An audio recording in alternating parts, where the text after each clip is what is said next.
Well, I argue that the existence of suffering and evil doesn't disprove the existence of God. In fact, their existence can be understood logically within many theist frameworks. Here are some of my key points. First, free will is necessary for love and morality. God gave all humans free will, that is, the ability to choose. If we were forced to do only the good, we would be robots, not moral beings. Most of the sufferings like war, crime, greed comes from human misuse of free will, not the God's design. To remove all the evil will be equivalent to the removal of freedom itself. Second, suffering can have a purpose. Pain and hardship often build strength, empathy and wisdom. Struggles can lead to deeper meaning and moral growth.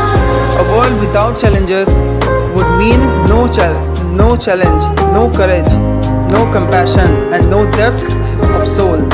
Third, evil as evidence of moral standards. When I say evil, I admit that there is a standard of good. But how can there be absolute moral standard without something like God behind it? If there is no God, who decides what is evil? Our outrage at suffering actually implies that there should be justice, which hints a divine moral order. And fourth and the last point, our view is limited.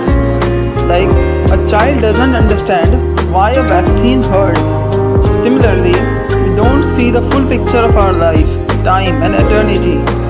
The fact that we don't understand the purpose behind the sufferings, that it doesn't mean that there isn't a one.